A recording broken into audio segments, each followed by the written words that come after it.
The trouble started on an ordinary Tuesday morning. I was outside in my backyard, tossing some feed to my chickens, when I felt the distinct sensation of being watched. Turning my head, I saw her, the infamous HOA enforcer of our neighborhood, Karen, standing on the sidewalk with her arms crossed and a disapproving scowl plastered across her face. Karen wasn't just any nosy neighbor. She was the self-appointed guardian of the Homeowners Association rules, treating our quiet little suburb like her personal kingdom. I had seen her harass others for things as trivial as the wrong shade of garden gnome or holiday decorations left up a day too long. But this time, she had found a new target, me. "You do realize," she called out, her voice dripping with smug authority, "that chickens are not allowed in this neighborhood." I blinked. Actually, the HOA rules don't say anything about small livestock. Just no farm operations. These are just pets. Karen scoffed. Pets? Chickens belong on a farm, not in a civilized neighborhood. I'll be reporting this. And just like that, the war had begun. The next morning, I found an envelope stuffed into my mailbox, bold red letters screaming, "Urgent HOA violation notice." I didn't even need to open it to know who was behind it. Sighing, I tore it open. "Dear homeowner, it has come to our attention that you are violating HOA guidelines by harboring unauthorized livestock. Chickens are disruptive, unsanitary, and a nuisance to the community. You are hereby ordered to remove them within 7 days, or legal action will be pursued." At the bottom, in big looping letters, was Karen's signature. I couldn't help but laugh. She really thought she could bully me into submission with a single letter?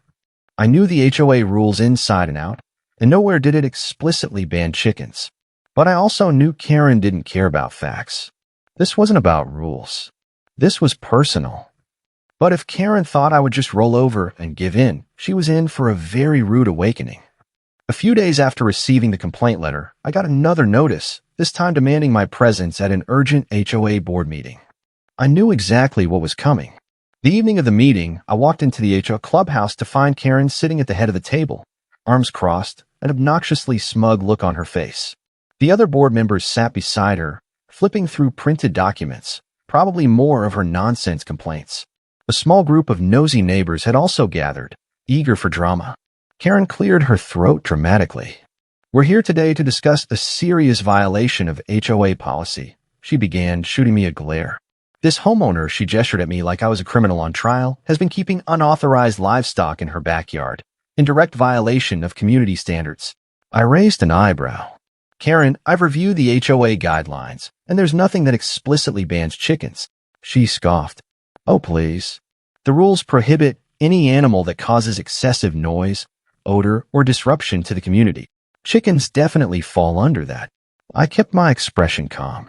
"My chickens are quiet, my coop is clean, and I have multiple neighbors who love getting fresh eggs from me. Who exactly is complaining?" Karen's mouth twitched. She hadn't expected me to fight back. One of the board members, Mr. Thompson, hesitated. "Well, we have received complaints." I cut in. "From who? Or just from Karen?" Silence. Karen slammed a folder onto the table. "Enough.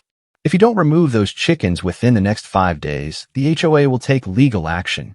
I leaned forward, giving her a small, knowing smile. "Go ahead, Karen," I said. "Sue me." She blinked, momentarily caught off guard. Because what Karen didn't know was that taking me to court was going to be the biggest mistake of her life. A week after the HOA meeting, I received an official court summons. Karen had actually done it. She filed a lawsuit against me for violating HOA regulations and demanded that I not only remove my chickens but also pay a $5,000 fine for damages. I wasn't even surprised. What had surprised me, though, was what happened when we walked into court. The day of the hearing, I arrived with my lawyer, a stack of evidence proving my chickens weren't a problem, and a quiet confidence that this was about to blow up in Karen's face. Karen, on the other hand, strutted into the courtroom like she had already won. She had the HOA attorney at her side and a self-satisfied smirk plastered on her face. Then the judge walked in, and the second he saw me, his face changed. His eyes widened, his expression flickered with something deep recognition. A frown. Did I know him? The judge cleared his throat and looked directly at me. "Miss, my last name," he said, his voice strangely unsteady. "You said you live in a HOA neighborhood?" I nodded, confused. "Yes, Your Honor." "Karen, growing impatient, huffed. "Can we get on with this?" The judge shot her a sharp look before turning back to me. Then he sighed. And then he said the last thing I ever expected to hear. "This case is dismissed," he announced, shocking everyone. "And Karen, I'd advise you to drop this feud before you embarrass yourself further." Karen gasped in outrage. "What?" "But she's breaking HOA rules." The judge ignored her and looked at me again. His expression softened. "I'd like to speak with Miss, my last name, privately." Karen opened her mouth to argue, but he cut her off with a simple, "That's not a request." I was frozen. Why was this judge, this man I'd never met before, so interested in me? And then, as soon as we were alone, he said something that turned my entire world upside down. "I never thought I'd see you again," he said, his voice almost breaking. "Because I'm your father." My breath caught in my throat. Did I hear that right? The judge, this stern, authoritative man sitting before me, just said he was my father? I stared at him, my mind scrambling for answers. What? What do you mean? He sighed, his hands clasping together on the desk. "I mean exactly what I said. I've spent years wondering what happened to you. And now you're standing in front of me. This wasn't real. This couldn't be real. My mom never mentioned you," I whispered, barely able to get the words out. His expression darkened, a mix of regret and pain flashing across his face. "She wouldn't have." There was a long silence. I could hear the faint murmuring of people outside the courtroom, the distant slam of a door. My heart was pounding. I don't understand." I finally managed. How could you be my father?" He exhaled sharply, rubbing his temples. "It's a long story. One I should have told you years ago. But I didn't even know where you were." I shook my head, still in shock. "I don't even know your name." His jaw clenched before he muttered, "Judge Daniel Carter." A chill ran down my spine. That name, it was familiar. Had I heard my mom say it before? He looked at me, almost hesitant. "Your mother and I, we were young. Things were complicated. She left and cut all ties." His voice dropped, almost broken. "I tried to find you. I really did." I swallowed, my mind spinning. My whole life, I thought my father was just some unknown man who vanished. And now he was sitting in front of me, a judge who had just thrown out Karen's lawsuit in my favor. I didn't know what to feel. Relief? Anger? Confusion? Before I could even begin to process, the door burst open. And standing there, fuming, was Karen. "You have got to be joking," she shrieked. "You're not really letting her off just because you know her, are you? This is complete bias." Judge Carter turned his gaze to her, his authoritative presence returning instantly. "Karen, I dismissed this case because it was frivolous and malicious," he said coolly. "Your personal vendetta against my daughter," he emphasized the word, "ends today." Karen's face turned an ugly shade of red. "Daughter? Oh, this is rich." Her voice was climbing in hysteria now. "This is corruption. Nepotism. She's a liar, and you're just protecting her." I braced myself, expecting my father, Judge Carter, to snap. But instead, he smirked. "I could hold you in contempt of court," he said calmly. "Or you can walk out of here and accept the fact that you lost." Karen's mouth opened and closed like a fish. She looked around, as if hoping someone would back her up, but the courtroom was empty. She had no power here. Her lips pressed into a thin line, her whole body shaking with rage. Then, with a sharp, defeated huff, she turned and stormed out, slamming the door behind her. Silence filled the room again. I turned back to Judge Carter, my father, who was watching me carefully. "You don't have to believe me," he said quietly. "But I'd like to talk. Maybe you get to know each other." I exhaled, my emotions twisting inside me. I had come here expecting a battle with the HOA. Instead, I had won my case and found my father. What do I even do with that? I barely had time to process what had just happened. I had walked into that courtroom expecting a legal fight over my backyard chickens.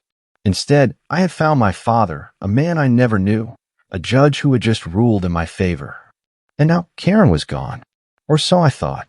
As I stepped out of the courtroom, still dazed, my phone buzzed violently in my pocket. I pulled it out, and my stomach dropped. HOA emergency meeting, immediate attendance required. I blinked. What?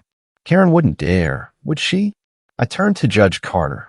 No, my father, who was watching me carefully. What is it? He asked. I showed him my phone. His lips pressed into a thin line. She's making one last move. Of course she was. Karen had lost in court, but that didn't mean she was done. The HOA was her kingdom, and she still had power there. Or at least, she thought she did. By the time I arrived at the HOA meeting, the room was packed. Karen was front and center, her arms crossed, her face twisted in a smug grin. Well, she purred as I walked in. Look who decided to show up. I kept my face neutral. You called an emergency meeting. What's this about? Karen turned to the board members, her eyes gleaming. Ladies and gentlemen, I move to put an immediate vote into action to have her property foreclosed and removed from the neighborhood. A murmur rippled through the room. I stared at her. Are you insane? She smirked. Oh, sweetheart, it's in the bylaws. Residents who violate HOA policies repeatedly can be fined to the point of foreclosure. I clenched my fists. I literally just won the lawsuit. My chickens are legal. Karen waved her hand dismissively. The court ruling was one thing, but the HOA rules are another. And this board, she gestured dramatically, has the power to enforce them. The board members whispered among themselves. A few nervously avoided my gaze. Karen smiled, sensing her victory. Now, she said sweetly, let's put it to a vote, shall we? I took a deep breath.